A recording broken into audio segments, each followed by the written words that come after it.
할렐루야. 오늘은 이렇게 설교를 시작하도록 하겠습니다. 함께 외쳐볼까요? 예수 다시 사셨습니다. 예수 다시 사셨습니다. 예수 다시 사셨습니다. 예수 다시 사셨습니다. 우리 더 힘차게 마지막으로 한 번만 더 합시다. 예수 다시 사셨습니다. 예수 다시 사셨습니다. 여러분 진짜 믿으십니까? 지금으로부터 1988년 전 예수님께서 모든 공생의 활동을 마치시고 장사된 지 사흘 만에 다시 살아나셨습니다. 그걸 우리가 부활신앙이라고 이야기하고, 우리는 그때부터 지금까지 매년 이 부활절이 되면 그 부활하신 예수 그리스도를 다시 한번 생각하고 또 우리에게 부활신앙이 무엇인지를 점검하는 시간을 갖게 됩니다. 그런 차원으로 우리는 끊임없이 우리 스스로에게 질문해 봐야만 합니다. 나한테는 부활신앙이 있는가? 우리가 어느 때는 예수 그리스도를 믿는 것, 그리고 부활신앙을 갖는다고 하는 것을 알기는 했는데 믿지 못할 때가 참 많습니다. 아는 것과 믿는 것은 완전히 다릅니다. 오늘 본문에서 예수님은 자기 자신을 이렇게 소개합니다. 나는 부활이고 생명이다. 부활과 생명이 두 단어로 예수님을 소개하는데, 에고에임이 오늘은 그 마지막 시간입니다. 아나스타시스, 나는 부활이다, 일으켜 세움을 받은 자이다. 카이 조에, 나는 생명이다, 이렇게 이야기를 하세요. 이 이야기와 함께 예수님께서 마르다에게 질문하시기를 뭐라고 이야기하냐면, 너는 이것을 믿느냐, 이렇게 물어요. 제가 여러분들에게 부활신앙을 믿습니까? 라고 묻는 것처럼 예수님도 마르다에게 물었습니다. 너는 이것을 믿느냐? 마르다가 대답합니다. 예, 주님, 저는 당신이 하나님의 아들이신 것을 믿습니다. 그 말인즉슨 당신은 부활과 생명의 근원 되시는 분이심을 나는 확실히 믿습니다. 아주 당당하게 예수님 앞에 선포하는 모습을 보게 됩니다. 그때 예수님께서 이렇게 행동을 하시는데, 요한복음 11장 35절 말씀을 볼게요. 같이 읽어봅니다. 시작. 예수께서 눈물을 흘리시더라. 갑자기 예수님 눈물 흘리십니다. 여러분 성경을 읽어보면 예수님 눈물 흘리시는 장면이 그렇게 많이 나오지 않습니다. 왜 우셨지? 이 마르다의 고백이 너무 감격스러워서 기쁨과 즐거움 가운데 이 감탄의 눈물이었을까? 우리가 이 예수님이 흘리신 그 눈물의 이유와, 그리고 예수님께 자기 자신을 나는 부활이고 생명이다 라고 하는 이 메시지를 이해하기 위해서는 요한복음 11장 전체 말씀을 다 함께 살펴봐야만 합니다. 그런 차원으로 1절 말씀부터 함께 살펴보도록 하겠습니다. 1절 말씀입니다. 시작. 어떤 병자가 있으니 이는 마리아와 그 자매 마르다의 마을 베다니에 사는 나사로라. 자, 어떤 한 병자, 아픈 사람이 있다고 이야기합니다. 그 아픈 사람의 이름이 누굽니까? 나사로. 그한테는 가족이 있어요. 누가 있습니까? 마리아와 마르다가 있습니다. 나사로가 아파서 그런지 모르겠지만 그의 누이들이라고 성경이 표현하고 있는데, 그 누이들은 이 나사로를 위해서 어떤 행동을 하게 됩니다. 3절 말씀입니다. 시작. 이에 그 누이들이 예수께 사람을 보내어 이르되 주여 보시옵소서, 사랑하는 자가 병들었나이다 하니. 지금 베다니에 살고 있었던 나사로라고 하는 사람이 있었는데, 그가 아주 위중한 병에 들린 것 같습니다. 위급한 상황, 거의 사망에 이르기 직전의 상황이지 않았을까라는 생각이 듭니다. 그래서 그의 가족이었던 마르다와 마리아가 평소 예수님과의 친분을 생각해서 능력 있으신 예수님께 어떤 한 사람을 보내서 선생님, 당신이 사랑하시는 나사로가 지금 죽게 되었으니까 이 나사로를 좀 살려주시면 좋겠습니다 라고 하는 요청을 하게 됩니다. 예수님께서 당시에 어디에 머물고 계셨냐면, 세례 요한이 세례를 베풀던 곳 요단강 동편에 머물고 계셨다고 이야기합니다. 요단강 동편에서 나사로의 집까지는 약 30km 정도가 걸립니다. 그곳에서 예수님이 지금 나사로가 큰 병이 걸렸다, 힘들고 아프다 라고 하는 소식을 들었을 때 어떤 반응을 보이는가? 4절 말씀에 가서 보면 예수께서 그걸 들으셨어요. 이르시되, 뭐라고 이야기합니까? 시작. 이 병은 죽을 병이 아니라 하나님의 영광을 위함이요 하나님의 아들이 이로 말미암아 영광을 받게 하려 함이라 하시더라. 이 병은 죽을 병이 아니라 하나님의 영광을 위함이니 걱정하지 말라고 이야기하세요. 그래서 그런지 모르겠지만 지금 사랑하는 나사로가 죽을 병이 걸렸으면 예수님은요, 무리를 걸으신 분입니다. 30km? 축지법을 써서라도 막 확 가셔야 되는데 신기하게 예수님 그렇게 하지 않으시고 아주 특별한 행동을 하셨습니다. 5절 6절 말씀입니다. 시작. 예수께서 본래 마르다와 그의 동생과 나사로를 사랑하시더니 나사로가 병들었다 함을 들으시고 그 계시던 곳에 이름을 더 유하시고. 나사로가 병들어 왔담을 들으시고, 들으셨어요? 그럼 얼른 가야 될 거 아니에요. 그런데 뭐라고 표현하냐면 그 계시던 곳 요단 동편에 이틀이나 더 머무셨다고 이야기를 하세요. 왜 그러셨나? 진짜 도대체 이해할 수 없는 이야기입니다. 그리고 나서 17절에 가서 보면 예수께서 와서 보시니 나사로가 무덤에 있은지 나흘이더라. 지금 나사로가 죽은 지 4일이 지난 상황이 됐습니다. 예수님께서 처음 소식을 접하시고 이틀을 머무셨어요. 베다니로부터 요단 동편까지 30km라고 따지면 하루길 정도가 됩니다. 그러니까 3일 정도가 지난 상황이에요. 근데 나사로가 죽은 거는 4일이 됐다고 이야기하니까 아마도 마리아와 마르다가 예수님께 사람을 보내자마자 아마 죽었던 것 같아요. 예수님은 이미 나사로가 죽은 사실을 알고 있었습니다. 그리고 이틀을 거기에 더 머무셨어요. 왜 그러셨을까? 그 이유가 궁금하잖아요. 우리 같으면 얼른 가서 고쳐줄 텐데, 만약 저한테 사랑하는 아들이 있는데 위중하다 그러면 당장 뛰쳐가겠죠. 근데 왜 예수님은 이틀이나 머무셨을까? 이유가 있을 거 아닙니까? 여러분, 사람이 숨이 멎었어요. 그걸 우리가 사망이라고 이야기하고 죽음이라고 이야기합니다. 죽은 사람을 살린다, 불가능한 일이라고 저 생각이 듭니다. 있을 수가 없죠. 근데 혹여나 만약 죽은 자가 다시 살아난다고 치면 죽은 지 하루 만에 다시 그 사람을 살리는 게 쉬울까요? 아니면 4일이 지났을 때 다시 살리는 게 쉬울까요? 물론 불가능하다는 전제하에 혹시나 가능하다면 누가 숨이 멎었습니다. 그런데 숨이 멎은 지 하루 지난 사람과 나흘이 지난 사람이 있어요. 어떤 사람이 그래도 가능성이 있습니까? 하루 지난 사람이 그래도 가능성이 있는 거 아닐까요? 근데 예수님이 이틀을 더 머물게 하셨어요. 왜 그랬나? 옛날 텔레비전 프로그램 중에 세상에 이런 이야기들이 가끔 나오잖아요. 지금은 이럴 일이 거의 없습니다. 근데 예전에는 집에서 장례를 치를 때, 저도 시골에 자라다 보니까 집에서 장례가 나면 첫 번째 하는 일이 뭐냐면 안방에 병풍을 치더라고요. 그리고 병풍 안쪽에 누구를 모십니까? 시신을 모시는 거예요. 그리고 조문객을 받습니다. 그런데 진짜 잘 일어나는 일은 아니지만 가끔 돌아가신 분이 하루 만에 헛기침하고 일어나시는 경우를 저도 기억이 나요. 진짜 일어날 일이 거의 아닌데 가끔 일어납니다. 그런데 돌아가신 지 한 서너흘 지나면은요, 냄새가 나요. 여러분, 그 냄새 기억하세요? 저는 기억나거든요. 어른들을 모시고 병풍을 쳤는데 하루 동안은 괜찮은데 이틀이 지나기 시작하면 썩는 냄새, 그리고 특별히 여름 되면 더 많이 나는 그런 기억이 납니다. 근데 죽은 지 사나흘 된 사람이 다시 살아났다는 이야기는 아마 들어본 적이 없을 겁니다. 예수님께서 나사로의 죽음 소식, 그 이야기를 이미 알고 있었어요. 그런데도 불구하고 이틀을 더 머무신 이유가 뭐냐? 예수님 뭐라고 표현했냐면 이 병은 죽을 병이 아니라 하나님의 영광을 위해서. 4절 말씀 다시 한번 읽어보면 예수께서 들으시고 이르시되 이 병은 죽을 병이 아니라 하나님의 영광을 위함이라. 예수님은 하나님의 더 큰 영광을 위해서 병든 나사로가 완전히 죽을 때까지 기다리신 겁니다. 죽기만을 기다린 게 아니라 장사를 지내게 하셨어요. 그리고 심지어 시체 썩은 냄새가 풀풀 나도록 그냥 내버려 두시는 겁니다. 기다리고 또 기다리다가 그제서야 예수님께서 초상집에 도착을 하셨어요. 그러자 누가 나오냐면 마르다가 먼저 뛰쳐나왔습니다. 우리 21절 말씀 함께 읽어봅니다. 시작. 마르다가 예수께 여짜오되 주께서 여기 계셨더라면 내 오라버니가 죽지 아니하였겠나이다. 자, 주께서 여기 계셨더라면, 이 말의 뉘앙스가 중요한데요, 긍정입니까 부정입니까? 주께서 여기 계셨더라면 긍정이에요 부정이에요? 부정이에요. 안 계셨으니까 우리 오라비가 죽었다는 이야기를 하는 겁니다. 주님이 여기 계셨더라면 우리 오라비가 살아났을 텐데, 그때 여기 주님이 여기 안 오셔가지고 큰 문제 아닙니까? 왜 축지법 안 썼습니까? 당장 오실 수도 있었을 텐데 왜 그렇게 늦게 오셨습니까? 한탄의 목소리를 내는 겁니다.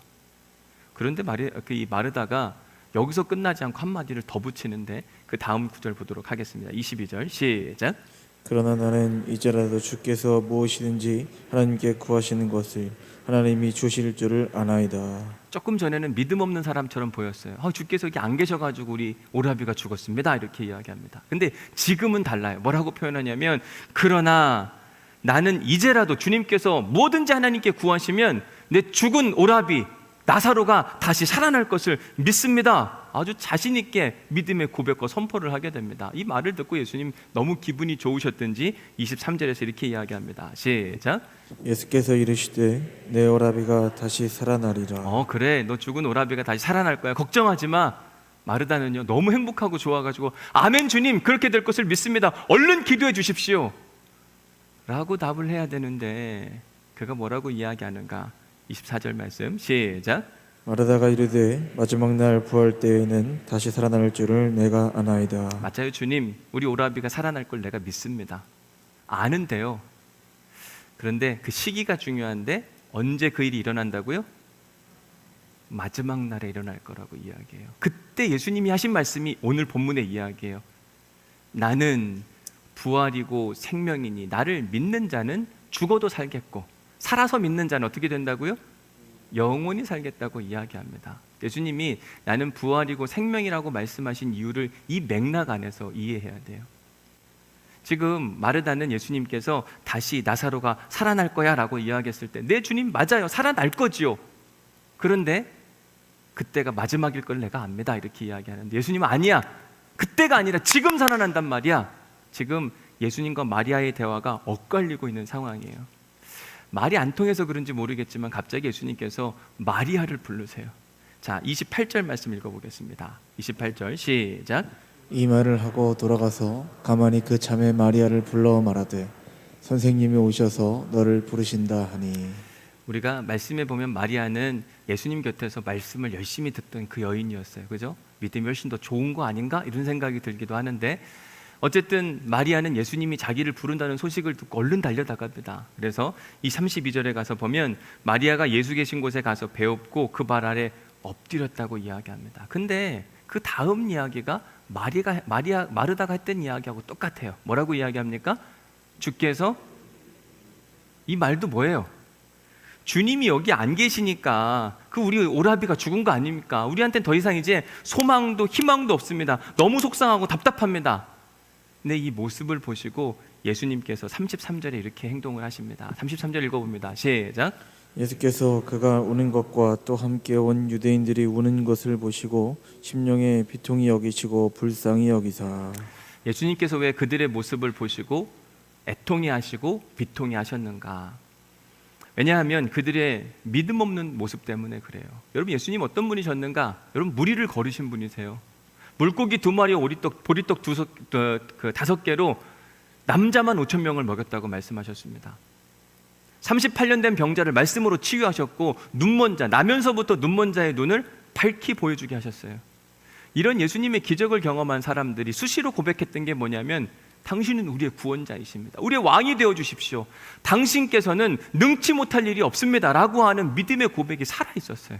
그래서 오늘 본문에서도 마리아가 무슨 이야기를 했냐면 그러나 나는 이제라도 주께서 무엇이든지 하나님께서 구하면 그 모든 것을 하나님이 이루어 주실 줄을 내가 믿습니다.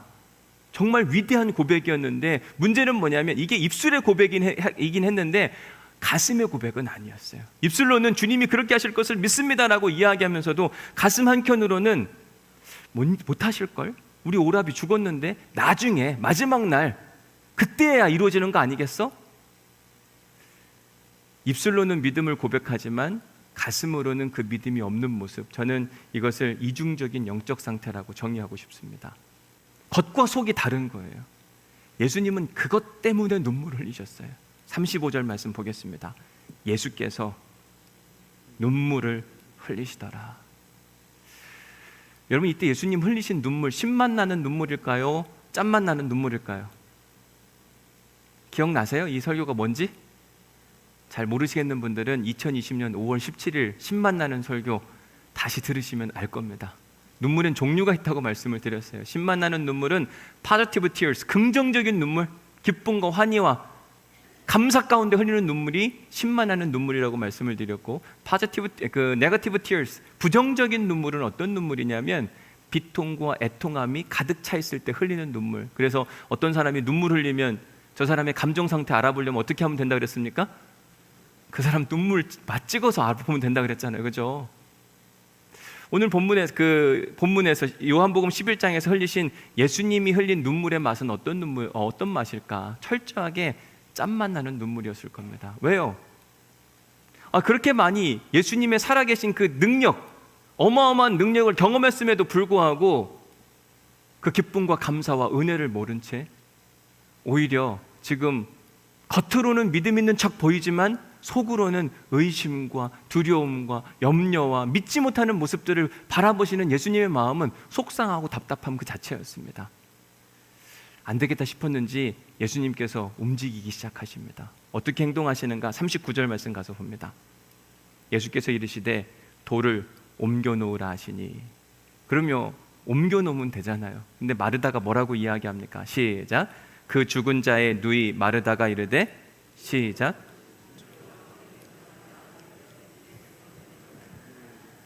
마르다가 믿음이 있는 겁니까? 없는 겁니까? 지금이라도 주께서 말씀하시기만 하면 다 이루어질 거라고 이야기하고 나서 그는 지금 예수님이 돌 옮겨 놓으라고 이야기하는데, 예수님 지금 시체 썩는 냄새가 안 맡아지십니까? 지금 뭐 하시는 겁니까? 왜 지금 돌을 올려놓으라고 이야기하시는 겁니까? 믿음 없는 모습을 보이는 거예요. 그러니까 그 모습을 보시고 예수님께서 비통의 눈물 흘리시는 겁니다. 그러면 40절에 뭐라고 이야기하냐면, 예수께서 이르시되 내 말이 너가 믿었다고 한다면 하나님의 영광을 보려야 하지 않았더냐. 하도 이렇게 믿음 없는 모습을 보이니까, 야, 옮기려니까 지금 뭐 하는 거야? 네가 옮기기만 하면 하나님의 영광을 볼 수 있다니까 서둘러서 옮기라고 막 역정을 내시는 겁니다. 그래서 마지못해서 옮겨요. 41절 보면 돌을 옮겨 놓으니, 여러분 이게 믿음으로 옮긴 게 아니라요, 예수님이 옮기라고 빨리 호통을 치니까 마지못해서 옮겨 놓은 상황입니다. 그러자 예수께서 눈을 들어 우러러 보시고 이르시되 아버지여 내 말을 들으신 것을 감사하나이다. 여러분 예수님은요 이미 계속 기도하고 계셨어요. 뭐요? 하나님의 영광을 위하여 나사로를 죽게 하지 아니하실 것을 내가 믿나이다. 아니 죽었다 할지라도 다시 살아나게 하실 것을 내가 믿나이다. 예수님은 그 믿음의 기도를 먼저 들으셨어요. 그리고 믿음을 가지고 지금 초상집에 오신 겁니다. 그리고 계속해서 하시는 말씀이 항상 내 말을 들으시는 줄을 내가 알았나이다. 그러나 이 말씀을 하옵는 것은 둘러선 무리를 위함이니 곧 아버지께서 나를 보내신 것을 그들로 믿게 하려 함이니이다.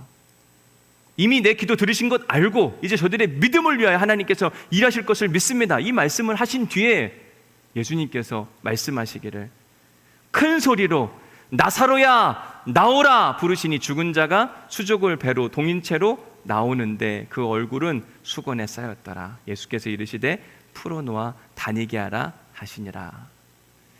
사랑하는 성도 여러분, 지금으로부터 1988년 전 빈무덤 사건이 있었습니다. 그건 예수 그리스도의 부활의 이야기이고, 그 일이 있기 전에 예수님은 자기의 부활을 예고하는 차원으로 죽은 자를 다시 살리시는 기가 막힌 일을 만들어내셨어요. 이걸 우리는 부활신앙이라고 이야기합니다. 죽은 나사로가 다시 살아났다. 여러분 믿으십니까? 예수 그리스도가 장사된 지 사흘 만에 다시 살아나셨다. 믿으십니까? 우리들의 신앙과 우리들의 삶의 문제도 죽은 것 같으나 하나님께서 반드시 살아나게 하실 수 있으시다. 여러분 믿으십니까? 그 믿음이 살아있는 사람들은 여러분 자신 있게 살아야만 합니다. 처진 어깨, 두려움, 염려 가운데 머무는 사람들이 아니라 힘을 내고 기쁨과 믿음으로 희망을 선포하는 삶을 살아야만 해요. 마리아와 마르다는 주님을 믿는다고 하면서도 비통하고 애통하고 슬퍼하고 눈물밖에 안 남아 있었는데, 예수님이 뭘 그렇게 눈물 흘리는 거야? 나는 부활이고 생명인데 못 믿겠냐? 그 부활과 생명의 사건은 먼 미래의 사건만이 아니라 과거에 있었던 사건만이 아니라 지금도 일어날 수 있느니라 안타까워서 하시는 이야기였어요. 그러면서 예수님께서 눈물까지 흘리셨어요. 우리에게 부활과 소망의 신앙이 있다고 이야기한다면 우리는 자신 있게 살아야만 합니다. 비록 우리가 지금 코로나 가운데 살아가고 마스크를 끼고 예배를 하고 앞날을 모른다고 이야기하지만 우리한테 기쁨과 즐거움과 희망과 생명이 있을 수 있는 딱 한 가지 이유는 뭐냐면 부활신앙 때문에 그래요. 우리가 예수 그리스도를 믿는다고 이야기하고 하나님 나라에 대한 소망을 둔다고 이야기하고 부활신앙이 있다고 이야기하는데도 불구하고 여전히 한숨을 짓고 어떻게 해야 될지 모르고 낭망에 있다고 한다면 누구하고 똑같으냐면 마리아와 마르다와 똑같은 겁니다. 우리가 종교개혁자 마틴 루터에 대한 이야기 참 많이 들었습니다. 마틴 루터가 카톨릭의 부패한 신앙 때문에 참 힘들어하고 아파했고, 이걸 개혁하기 위해서 5가지 신앙 신조를 내세웠습니다. 첫 번째가 솔라 피데, 오직 믿음으로 우리가 구원을 받는다. 두 번째, 솔라 그라티아, 우리가 오직 하나님의 은혜로 구원을 받을 수밖에 없다. 솔루스 크리스투스, 오직 예수 그리스도로 말미암아 구원받는 그 은혜. 솔라 스크립투라, 오직 성경으로 돌아가야만 한다. 솔리 데오 글로리아, 오직 하나님께만 영광을 돌려야 된다. 이런 5가지 신앙 기조와 함께 사람들에게 우리의 신앙을 개혁해야 된다, 바꿔가야 된다, 끊임없이 선포했습니다. 우리가 이 종교개혁의 결과만 알고 있으니까 그래 개신교가 그렇게 태어났지 라고 생각하지만, 당시 마틴 루터는 힘겨운 시간을 보내야만 했습니다. 왜?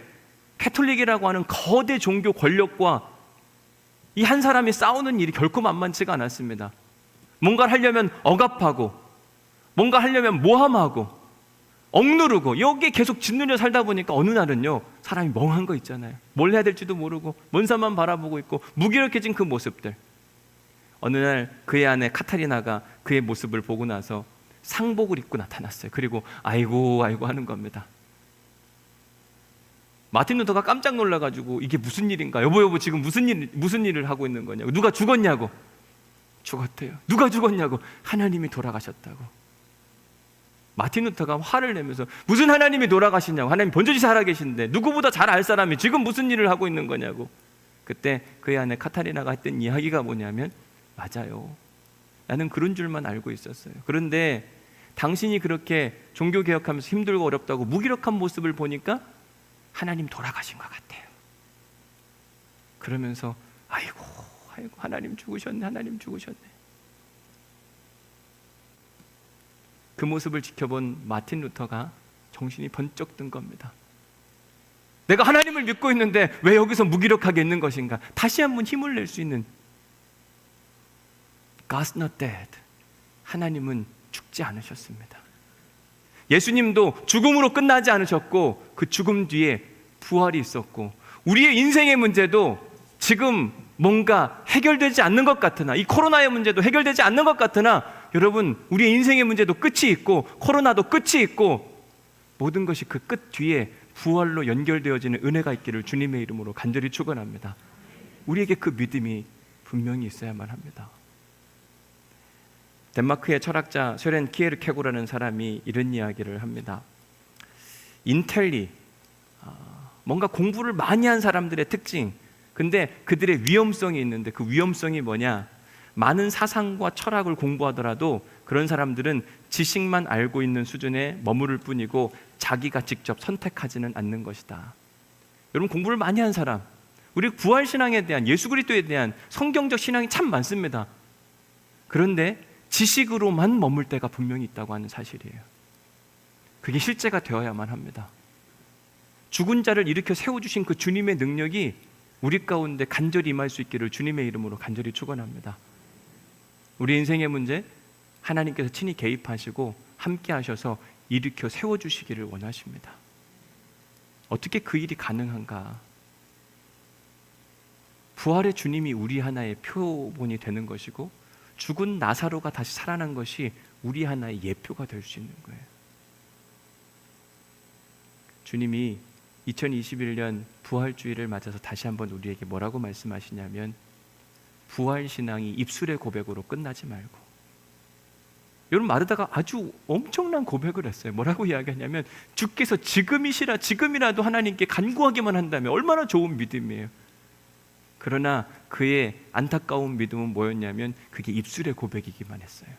가슴에서는 어떤 마음이 있었냐면, 예수님 죽었잖아요. 이미 죽었는데 어떻게 하시려고 하는 겁니까? 왜 무덤에 돌을 옮기려고 이야기하십니까? 근데 무덤에 돌을 옮겼더니 죽은 나사로가 살아났어요. 나사로야, 일어나라. 여러분, 우리의 막혀있는 돌, 인생의 문제를 주님 앞에 옮겨 드릴 때 이것도 괜찮을까? 왜 계속 이 응답을 안 해주시지? 우리가 2주 동안 그렇게 특별 새벽 기도회도 하고 뭘 했으면 뭔가 변화가 있어야 되는데, 여러분 잘 기억하셔야 되는 게, 예수님께서 나사로가 죽었는데 왜 이틀이나 머무셨다고요? 하나님의 영광을 위하여, 하루 만에 죽었다가 다시 살아나면은요, 그건 어쩌다가 일어날 수도 있는 일. 그런데 하나님의 영광과 하나님의 살아계심을 더 확실하게 하기 위해서 예수님께서 그를 완전히 죽게 내버려 두신 거예요. 이걸 잘 기억하셔야 돼요. 저도 부활주의를 맞으면서 지난 사순절을 보내면서 마음이 무너졌습니다. 왜? 고난주간에 특별 새벽기도를 더 집중해서 하면 좋겠는데 이게 잘 안 되니까. 그리고 지난 금요일에는 함께 영화도 보고 그 부활이라고 하는 그 증거라고 하는 영화를 보면서 뭔가 우리 안에 부활신앙을 더 고취시켜주고 싶었는데 하는 것마다 안 되는 거예요. 마음이 무너지는 겁니다. 그런데 저한테 주시는 예수님의 마음이 뭐냐면 일어나라! 여러분, 여러분들에게 통일하게 하시는 말씀이기도 해요. 나는 부활이고 생명이니 나를 믿는 자는 죽어도 살겠고 살아서 믿는 자는 영원히 살겠는데 너는 믿느냐? 저한테도 하시는 말씀이고 우리 모두에게 하시는 말씀입니다. 인생에 아무리 힘들고 어려운 일이 발생해도 하나님께서 일으켜 세워주십니다. 어느 때는 일찍 일으켜 세움을 받는 사람도 있고 어느 때는 뒤늦게 일으켜 세움을 받는 사람도 있어요. 뒤늦은 사람이 믿음이 없어서냐? 아니요. 예수님이 오늘 나사로를 향해서 하시는 말씀이 뭐냐면 이는 죽을 병이 아니라 하나님의 영광을 위해서, 거의 끝에까지 가서 사람들이 다 희망 없다고 이야기하고 이건 안 된다고 이야기할 때 그제서 나타나서 좀 예수님이 울기는 하셨지만 나사로야 일어나라. 여러분 45절 말씀 맨 끝에 가서 보면 이렇게 이야기합니다. 마리아에게 와서 예수께서 하신 일을 본 많은 유대인들이 어떻게 했다고요? 그를 믿었더라. 더 큰 믿음이 막 찾아온 겁니다. 그때는요 그런가 민가 이랬는데 죽은 자를 살리고 나니까 그를 믿었더라. 어느 때는 우리 인생 가운데 찾아온 문제가 쉽게 해결되지 않는 이유가 뭐냐? 우리에게 또 다른 하나님의 역사와 은혜를 경험하게 하기 위해서. 일찍 해주시면 안 됩니까? 라고 우리가 하나님께 요청할 수도 있지만 하나님의 방법과 우리의 방법은 완전히 다른 거더라고요. 사랑하는 성도 여러분, 이번 한 주간 부활의 신앙이 살아있기를 간절히 소망합니다. 사단마귀는 어떻게 공격하냐면요, 안 될 거야, 안 되잖아, 이미 죽었는데 우리를 실패하게 하고 좌절하게 하고 더 이상 기도하지 않도록 만들어요. 그런데 예수님의 특징, 성령님의 특징은 뭐냐면 아나스타시스라고 하는 단어의 뜻이 뭐냐면 일으켜 세우다라는 뜻을 갖고 있습니다. 아나스타시스. 하나님께서 죽은 나사로를 일으켜 세우셨고 하나님께서 죽은 예수 그리스도를 일으켜 세우셨습니다. 그 하나님께서 결코 죽지 않으셨다면, 돌아가시지 않았다면 우리의 인생의 문제도 반드시 일으켜 세우실 겁니다. 신뢰하시고 하나님께 한 번 더 나아가시고 무덤에 돌을 옮기라고 말씀하실 때 과감하게, 잘 모르겠지만 아멘 하고 나아갈 때, 저는 우리 교회가 올해 부활절 헌금의 10분의 1을 미얀마와 그리고 수단 난민을 위해 사용할 때 거기 죽어가는 사람 엄청 많거든요. 그들을 살리는 힘이라고 생각이 듭니다. 왜 하나님이 예수님을 다시 일으켜 세우셨나 생각해 보면 예수님의 특징이 죽은 자를 일으켜 세우시러 평생 다니셨어요. 그런 예수님을 위해서 죽은 예수님을 다시 일으켜 세우시더라고요. 오늘 본문에 보면 나사로를 사랑하는 나사로라고 표현했는데 왜 예수님이 나사로를 사랑했을까? 아마 나사로도 예수님처럼 죽은 자를 일으켜 세우는 역할을 했을 겁니다. 결국 우리의 인생의 문제에 죽은 것도 다시 일으켜 세우신 하나님의 능력을 경험하려면 우리가 죽은 자의 삶을 일으켜 세우는데 동참하고 함께 기도하고 나아가야만 합니다. 오늘 드려진 헌금의 10분의 1을 우리가 선교지로 보내겠지만 이번 한 주간 동안 집중해서 미얀마의 회복을 위해서, 미얀마의 부활을 위해서, 그리고 수단 난민의 부활을 위해서 기도할 때 하나님께서 우리의 인생의 문제도 나사로야 일어나라. 일부 예배를 마치고 눈 수술을 하셨는데 시력이 회복되지 않는 집사님을 위해서 간절히 기도했습니다.